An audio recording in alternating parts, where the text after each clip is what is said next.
Roger, as always, a delight to talk to you. I'm just going to run down a quick list of a few things because there's a lot to talk about, and I'm going to let you choose where we start. Howard Stern, that disgusting pig, has been canceled. Apple announces today they're investing $100 billion in America. Oh, Adam Schiff's under criminal investigation. Ghislaine Maxwell reportedly told the DOJ she never witnessed Donald J. Trump engaging in any concerning behavior. Robert Mueller has dementia. He's been living in a home for quite some time. One of your good friends. You pick, Roger. Where do you want to pop off on first? well, I guess let's start with the Russian collusion hoax. Thanks to Tulsi Gabbard, in an epic struggle with the deep state, she has now declassified several tranches of documents that prove beyond any shadow of a doubt that there was a seditious conspiracy that I think was treasonous to jam Donald Trump up on a false narrative that Russia had interfered with the U.S. elections on behalf of Donald Trump. And it appears that Attorney General Pam Bondi, based on news reports, has asked a prosecutor to begin presenting evidence to a grand jury, which is good news indeed. What's amazing to me is the way the fake news media tries to pretend that this is still conjecture or that Gabbard didn't really prove her case, which is nonsensical. These people are busted. There's no question that they're busted. The only question now is whether they will pay the appropriate price for it. The answer appears to be yes. Robert Mueller, we now know, was not competent. Real quick, Roger, it's not up to Tulsi Gabbard to prove the case even. So these people are a bunch of idiots. Tulsi puts out the evidence and then lets the grand jury prove the case or the courts prove the case. Yes, but it's up to the Attorney General to ask the grand jury to do so. And it now appears that Pam Bondi is going to do exactly that. So that's good news indeed. Now, because of the raid at Mar-a-Lago, which I would argue was part of a continuing conspiracy, seems to me that grand jury can be in Florida rather than the District of Columbia. Mm-hmm. David Schoen, probably the single best criminal defense lawyer in the country, certainly one of the most brilliant legal minds in the country, who will be on my radio show tonight at WABCRadio.com at 8 p.m. It is his belief that would allow this matter to go to trial in Florida instead of going to trial in the District of Columbia, where every single judge is in the tank for the Democrats, and where no reasonable, unbiased jury could possibly be chosen. So that's all very good news. As far as Robert Mueller's concerned, I think it's evident that he was actually non compos mentis at the time he served as the special counsel. Yeah. Putting him in front of the Congress was a last-ditch attempt to try to squeeze an impeachment out of the Mueller investigation. Once they learned there was no evidence of Russian collusion, they then tried to shift to the question of obstruction of justice. They didn't have a case for that either. Everybody knows that Andrew Weissman was the puppet master here. The op-ed piece in the Washington Post the day after I was pardoned, saying Stone was in contact with Russian intelligence assets with an S. Well, I wasn't even in touch with one. I was in touch with Guccifer 2.0 in a 28-word exchange on Twitter direct message, which I myself released a year and a half in advance. Not only is it innocuous, not only does it prove nothing whatsoever, there's no evidence, there's no proof that Guccifer 2.0, that persona on then Twitter, today X, is really a Russian intelligence asset. But even if he was, our brief communications took place weeks after WikiLeaks had already released all their material on Hillary Clinton and the DNC. So from a chronological point of view, that communication was benign, but they chose to target me anyway. So I guess Mueller, who should definitely be indicted along with the rest of them for seditious conspiracy and treason, at least he has a legal defense, which is that he's insane. Yeah. Going back real quick to Tulsi Gabbard, that grand jury that they've reportedly impaneled, asking for more information. Take a report listen. Tonight from the Federalist that The DOJ is actually asking you for more documents in its grand jury probe. Is that true? And what are they asking for now? That is true, Laura, and I just want to point out how important this is, that Attorney General Pam Bondi, through the Department of Justice, is taking this necessary first step toward accountability, which is essential for the American people to begin to have any kind of trust in the integrity of our democratic republic. I met with the Department of Justice prosecutors today, and yes, they are committed to leaving no stone unturned as they conduct this grand jury investigation and find the truth. Obviously, we've already handed over the documents that we've declassified and released publicly over the last few weeks. They have more questions, and they're going to be really taking a deep dive into this again, looking everywhere to find the truth and conduct this very serious investigation. No stone unturned. So it seems Pam Bondi may actually finally be getting serious about her job. I haven't seen her on Fox News. I haven't seen her doing any media. And lo and behold, Roger, we're getting the wheels of justice moving. Well, and Tulsi Gabbard, I think, has been methodical and very careful and meticulous about what she's put forward. But among the most important declassified documents is email that proves that Hillary Rotten Clinton approved this operation to smear Donald Trump in order to distract from her illegal email server and to spread the false narrative that Donald Trump was assisted in the election by the Russians. Now, there's a huge effort to conflate what was a relatively minor and I think ineffective effort to sow chaos in our elections, a Facebook campaign that was budgeted at less than $200,000, the messaging of which was completely incoherent. Whoever wrote this stuff clearly had English as a second language, in an election in which $8.9 billion was spent. So this is a veritable drop in the bucket. Certainly didn't change the outcome of the election at all. And sometimes the messaging was pro-Trump, other times it was anti-Trump. Sometimes it was pro-Clinton. Other times it was anti-Clinton. What it was ineffective.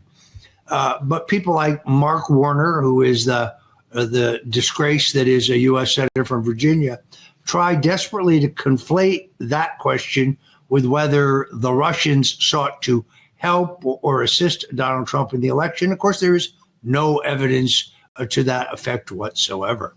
So, yes, I agree with you, John. I think that Tulsi Gabbard's done a huge public service here. She's been meticulous about it. I think she has a lot more coming. There's a lot of information for them to evaluate. But it's interesting that Obama felt the need to publicly respond to try to defend himself. And he appointed to the Senate Intelligence Committee report on Russian collusion, which they keep saying is bipartisan.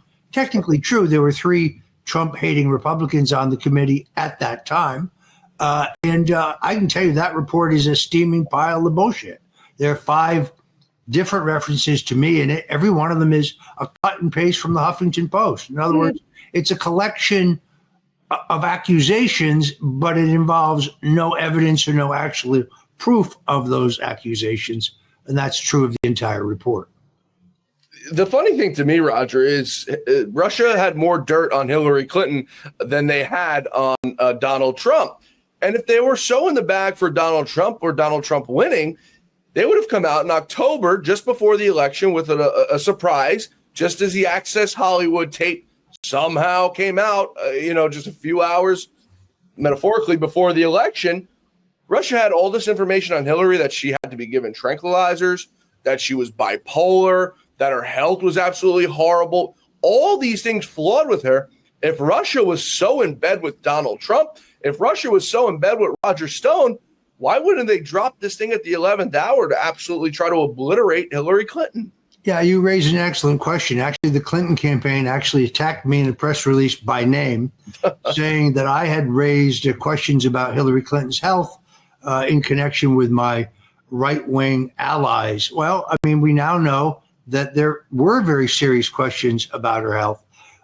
Among other things, they said she had psycho-emotional problems, which is what I think happens when you have a husband who's a serial rapist and you're in charge of killing the people who could point a finger at your husband. That would tend to me to cause psycho-emotional problems. But she was heavily tranquilized. She had various other health issues. So I was right. And the Clinton campaign, of course, attacked me for it at the time. Once again, I feel completely vindicated. I give you credit, by the way, every day on this show. You can ask any of the audience. You've been so hot on Tulsi Gabbard from long before Donald Trump chose her. I mean, it's probably part of the reason why Donald Trump chose her for a cabinet position like that. But you've been long hot on her before anyone else. I've got to ask you something, Roger.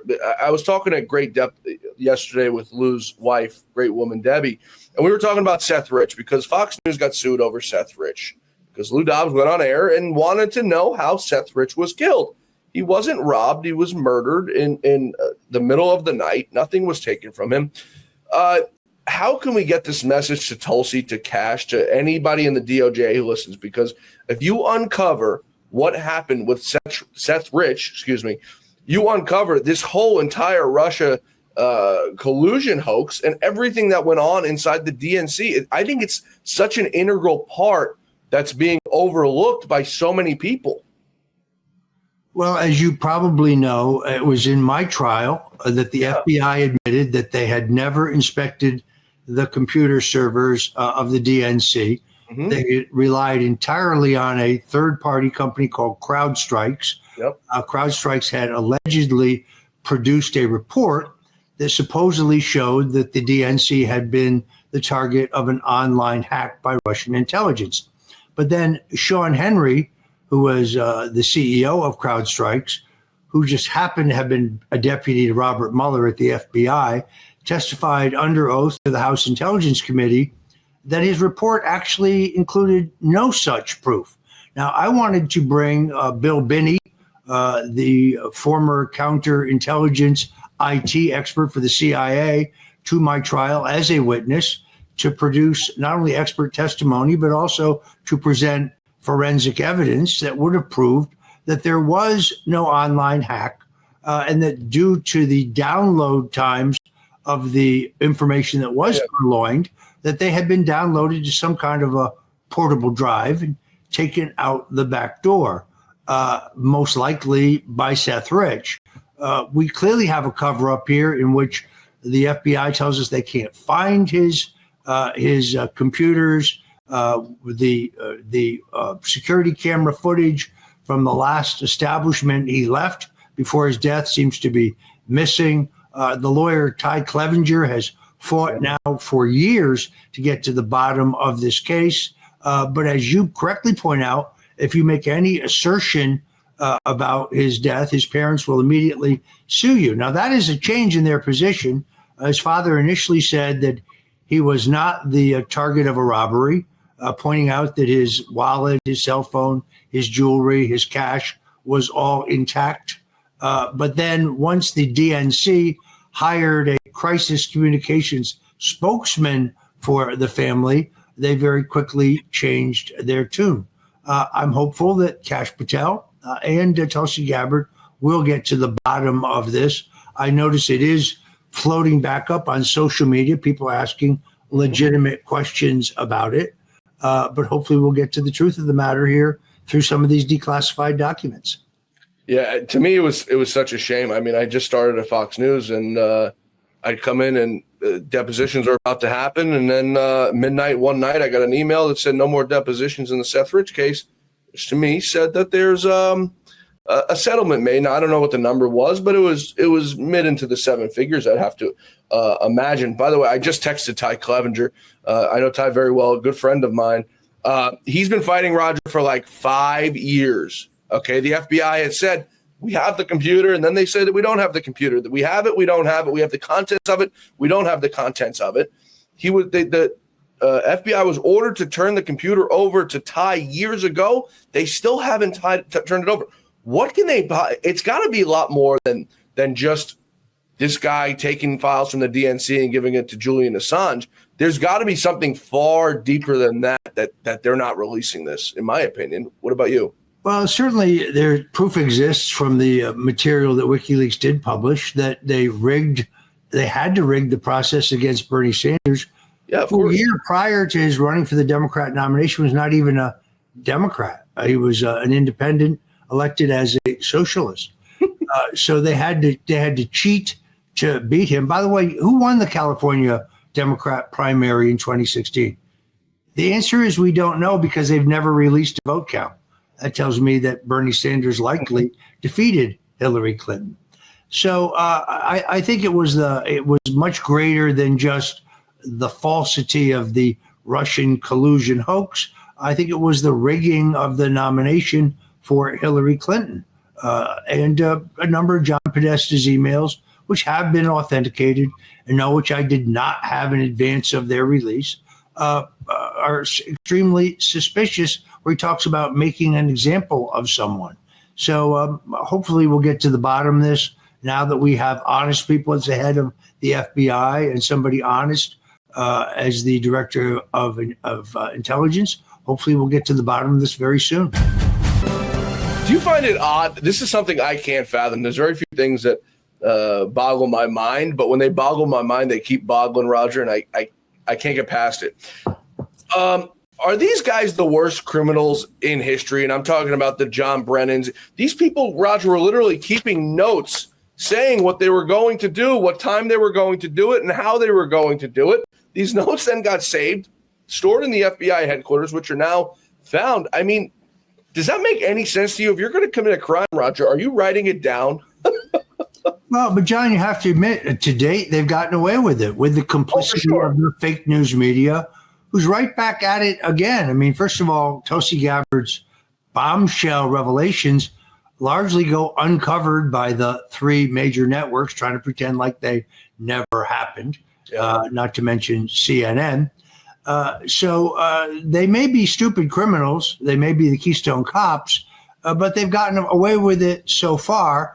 And, of course, John Brennan is still in denial. You can see him on MSNBC, if you're one of the very, very few people watching, and where he says, well, the Steele dossier may still be true. There's no evidence of that. And they very cleverly, and this was covered in the CIA's report by John Ratcliffe prior to Tulsi's disclosures, it was Brennan who insisted the Steele dossier, which he knew was fraudulent, which he knew had been created by Hillary Clinton's campaign, which he knew was a fugazi, as we say in New York, be included in the president's intelligence briefing. But then they hid it in a super classified footnote to make sure that nobody saw it. And as the journalist and investigative reporter and author Lee Smith points out, Barack Obama was waiting for it. It was used as the rationale for the FISA warrants to spy on Donald Trump's campaign, also used as the rationale for the appointment of silent Bob Mueller. Today we know why he was so silent. Go ahead. So, on one hand, it's amazing that they kept records of their treachery, of their seditious conspiracy. On the other hand, very clearly, after they stole the 2020 election, I think they believed that they would be in power forever. Yeah. Because we all know it would be impossible for Donald Trump to make a comeback, except for he did, just through sheer will, determination, perseverance, and by the grace of God. He made the greatest comeback in American political history, and that leaves these people vulnerable to the truth. Absolutely. While we're on the topic of Russia, I guess we've got to mention the number one senator from Russia, and that's Adam Schiff, who is now reportedly under criminal investigation in Maryland for alleged mortgage fraud. I think he refinanced his house 4 or 5 times in the course of 4 years. I mean, very odd behavior from a man who was throwing bricks, Roger, when he was living in a tinfoil house, I guess. Well, look, Adam Schiff is perhaps the greatest huckster, the greatest con man, the greatest congenital liar to ever serve in Congress. He was violating both the law and House rules, in cahoots with the special prosecutors, the Mueller thugs, So they shared my emails with him so that he could formulate and fabricate gotcha questions for me, none of which were material.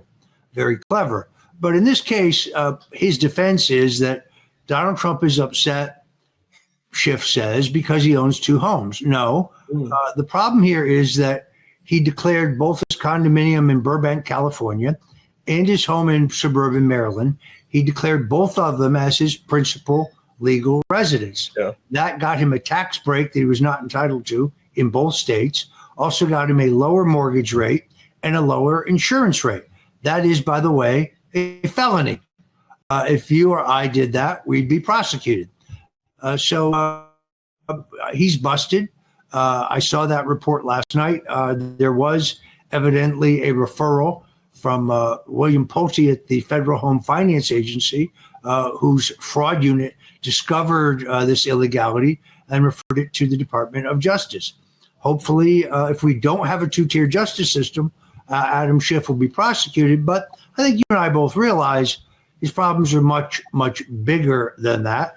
The Inspector General under Biden determined that he and his sidekick, Eric Swalwell, leaked classified information to various media outlets. That's a crime. And then plus his central role in the fabrication of the Russian collusion hoax, he's among those who should go to the grand jury. There's no immunity for U.S. senators when they are involved in seditious conspiracy or treason.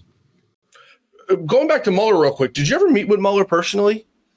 No, it's very interesting because, you see, I never received a target letter. I was never called in front of the grand jury. What they chose to do was the drip, drip, drip of leaking. So every 2 or 3 days, there'd be a new story.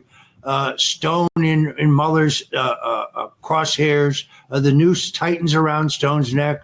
Stone's indictment expected any day now.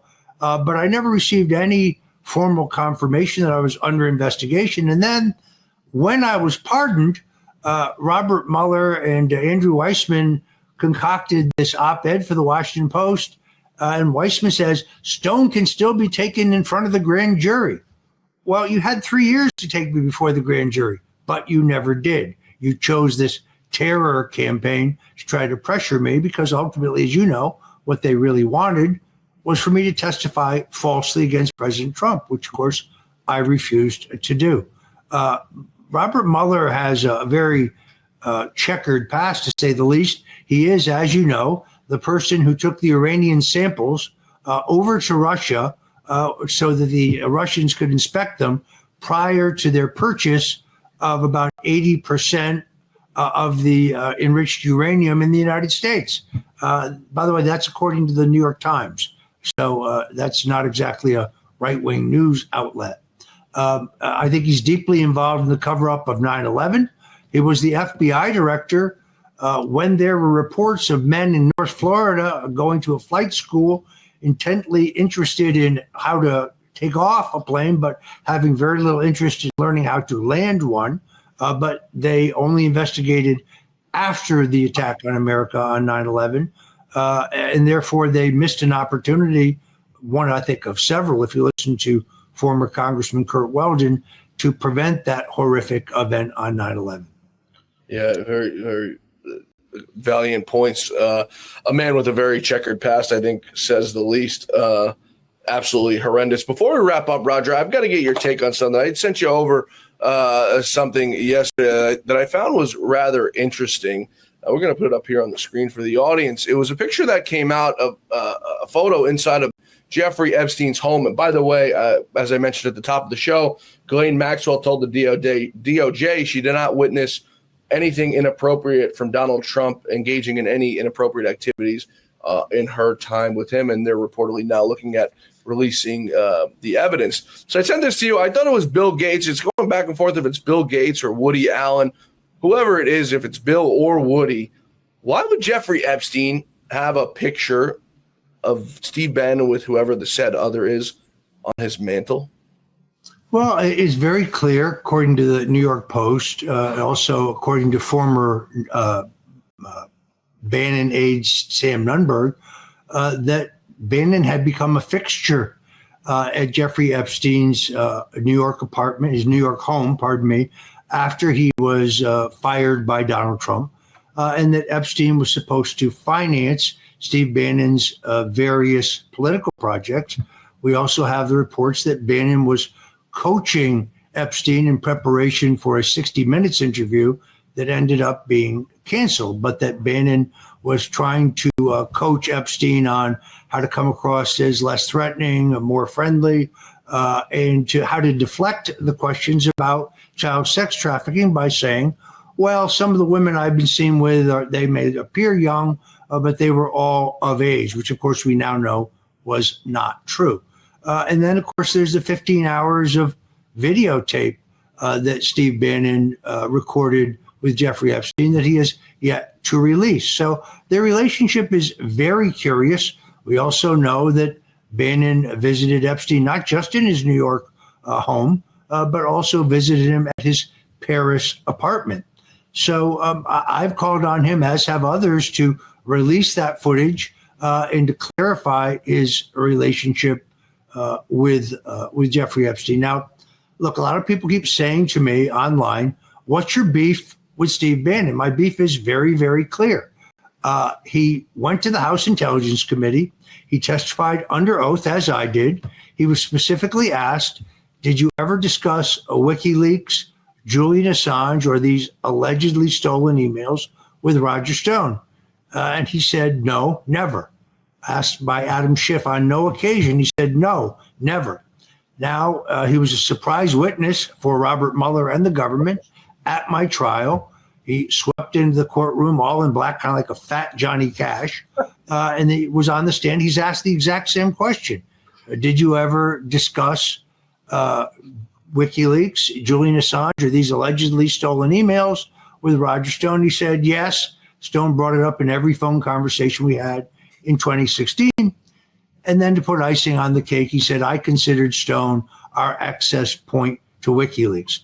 Now, I passed a polygraph test, actually, too, on that narrow question. It's a lie. And Steve Bannon perjured himself to help Robert Mueller try to send me to prison for 7 to 9 years. Now, John, I'm a Catholic.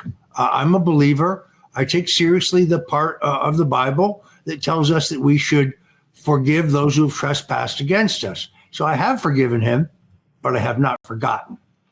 I think I figured out the whole thing as I've been thinking about it for the past few days. And I knew Steve probably as long as I know you, but I mean, I've lost all respect for him for what he did to you. I consider you a good friend, and those who do things like that to my friends are no friend of mine.